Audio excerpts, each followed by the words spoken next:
E para falar sobre isso, sobre esse decreto de intervenção federal na segurança pública do Rio de Janeiro, eu recebo aqui no estúdio a professora Jaqueline Muniz, que é do Departamento de Segurança Pública da UF, a Universidade Federal Fluminense. Qual a expectativa dessa mudança do comando da segurança pública do Rio de Janeiro? Olha, a expectativa eu diria que não é otimista.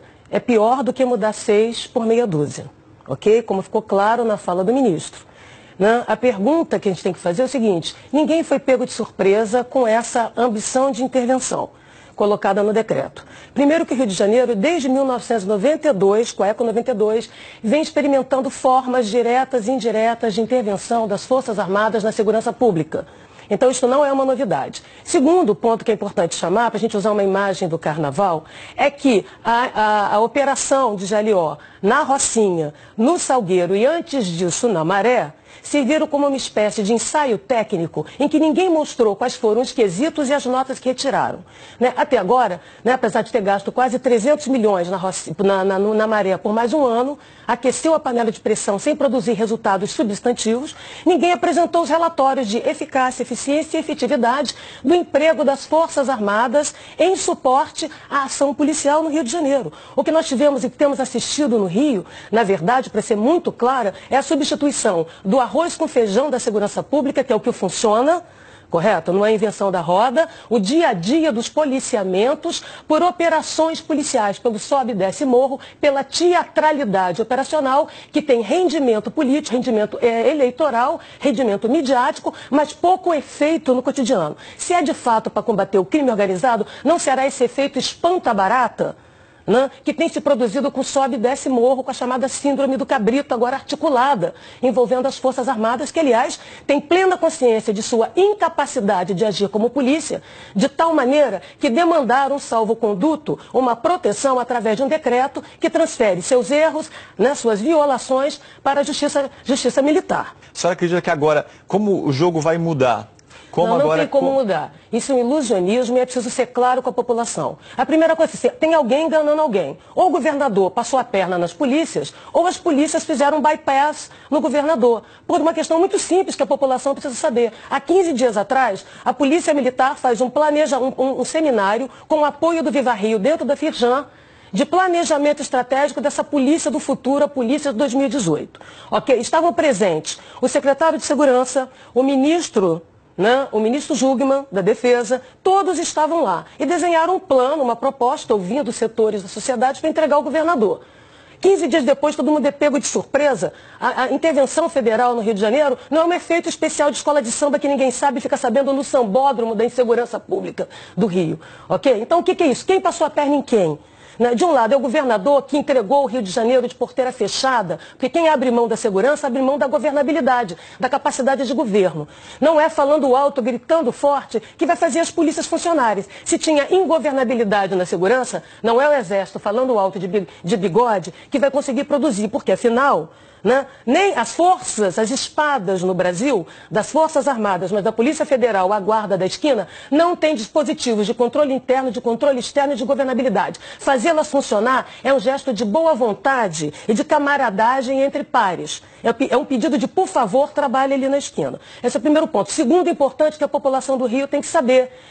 O Ministério Público tem um termo de ajustamento de conduta que já está há 2 anos cobrando do governo do Estado um plano de segurança, um conjunto de ações estruturais e sistêmicas para reduzir a matança de policiais, a matança de civis, mudanças na estrutura da segurança pública do Rio de Janeiro, a qual os prazos estão vencendo e o governador e ninguém apresentou. Por sua vez, a Defensoria Pública do Rio de Janeiro tem uma ação civil de redução de perdas e danos exatamente para evitar também a matança com propostas substantivas de mudança continuada, para que a gente não caia nessa fórmula fácil de achar que a espada sozinha resolve, porque ela vai cortar para todos os lados, inclusive a cabeça dos governantes e daqueles que hoje sentam na cadeira. Vocês não acham estranho, que exatamente no momento em que o Ministério Público, já há mais de um ano, desenhou um termo de ajustamento de conduta que envolve um conjunto de ações estruturais de mudança dentro das polícias, para fora. A mesma coisa a Defensoria Pública. O governo do Estado tinha que entregar a partir das audiências públicas, está devendo, aliás, já passou do prazo,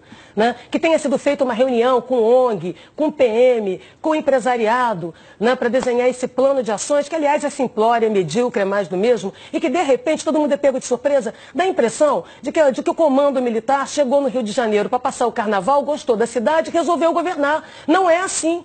Tem uma articulação política por trás, sim. E se é mesmo para combater o chamado crime organizado, como metástase, não existe crime organizado que não tenha chancela, conivência e conveniência de setores do Estado, de setores do governo. Afinal, é através do dinheiro do crime que se faz caixa 2 de campanha. E que crime é esse? Através das mercadorias ilegais, que vai dar banda larga às drogas. Mas voltando ao ponto do Rio de Janeiro, por que a Polícia Civil foi intencionalmente sucateada no seu trabalho de inteligência, no seu sistema de dados, nas suas equipes de investigação e na atividade de perícia? Porque, pelo que eu saiba, e que o mundo saiba em termos de pesquisa, do que funciona e do que não funciona, é atividade discreta e não barulhenta, espetacular, né, de investigação e inteligência que consegue desbaratar economias criminosas. Então, só para fechar, é mesmo para combater o crime organizado? Eu queria saber, e aí eu vou citar alguns pesquisadores, por exemplo, a Camila Dias tem insistido, como muitos outros pesquisadores, né, da unidade de comando do PCC. Quem tem um governo criminoso, unidades de comando em todo o país, se chama PCC. Alguma coisa está sendo feita em São Paulo, já que é um governo criminoso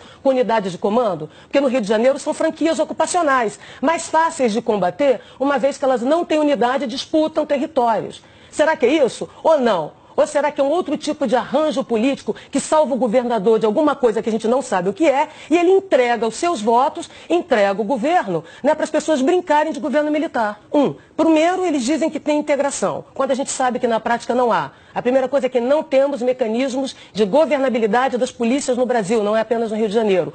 2, os dados aqui são tratados como questões pessoais, intransferíveis e ambulantes. Ou seja, não se produz inteligência, e sim disse-me-disse fofoca de um contra o outro, ok? E mais grave que isso, tem agora uma intervenção, então do limão à limonada. Tem um governo militar, porque o governo militar de ocupação com retórica da paz foi o PP que foi sabotado por dentro. Agora sobra, de novo, a lógica da teatralidade do confronto. Fechando, então, se tem uma intervenção, porque o Rio de Janeiro está ingovernável, se é essa retórica que se quer fazer acreditar, é fundamental que se tenha uma auditoria imediata na Polícia Militar para saber em que estado ela está e foi precarizada, em que estado o interventor vai entregar, o mesmo na Polícia Civil, o mesmo no Corpo de Bombeiros, o mesmo no sistema prisional. Mas é necessário, né, observação externa e internacional. Isso não é brincadeira. Aqui ninguém presta contas. Cadê os relatórios, né, da Operação do Salgueiro, da operação na Rocinha? Cadê a prestação de contas? O sucesso aqui tem a ver com a manipulação de dados.